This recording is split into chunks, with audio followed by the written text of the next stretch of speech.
কিশোরগঞ্জের হোসেনপুরের উপজেলা প্রশাসন, উপজেলা বিএনপি, পৌর বিএনপি, স্বেচ্ছাসেবক দল সহ সকল স্কুল, কলেজ, মাদ্রাসা এবং সরকারি বেসরকারি প্রতিষ্ঠানের উদ্যোগে যথাযোগ্য মর্যাদায় মহান স্বাধীনতা ও জাতীয় দিবস উদযাপন করা হয়েছে। বসুন্ধরা, উত্তরা, বনশ্রী, কুড়িল ও বাড্ডা সহ রাজধানীর বিভিন্ন স্থানে অভিজাত ও অত্যাধুনিক মানের ফ্ল্যাট কেনার এক নির্ভরযোগ্য প্রতিষ্ঠান প্লেজেন্ট প্রপার্টিজ লিমিটেড।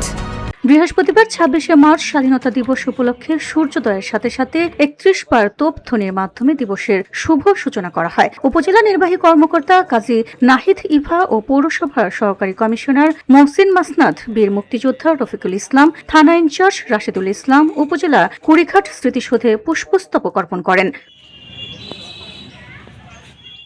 এছাড়া উপজেলা বিএনপির আহ্বায়ক জহিরুল ইসলাম মবিনের নেতৃত্বে যুগ্ম আহ্বায়ক অ্যাডভোকেট মনজুরুল ইসলাম জুয়েল, যুগ্ম আহ্বায়ক অ্যাডভোকেট মনিরুল হক রাজন, সাবেক পৌর মেয়র ও হোসেনপুর উপজেলা বিএনপির যুগ্ম আহ্বায়ক মাহবুবুর রহমান, যুগ্ম আহ্বায়ক আশরাফ আলী মৃধা টুটুল, এআই খান শিবলু, পৌর বিএনপির সভাপতি এ.কে.এম. শফিকুল ইসলাম ও সাধারণ সম্পাদক ও সিনিয়র সাংবাদিক মানসুরুল হক রবিন, যুবদল, ছাত্রদল, স্বেচ্ছাসেবক দল, কৃষক দল, শ্রমিক দল সহ সকল অঙ্গ সংগঠনের নেতাকর্মী স্মৃতিসৌধে পুষ্পস্তবক অর্পণ করেন।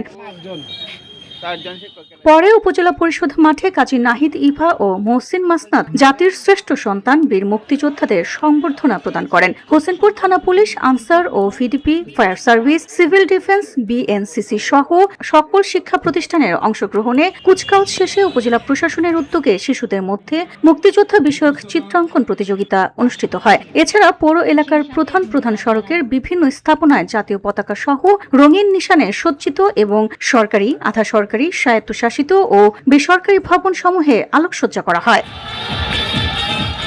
VOD Bangla news desk.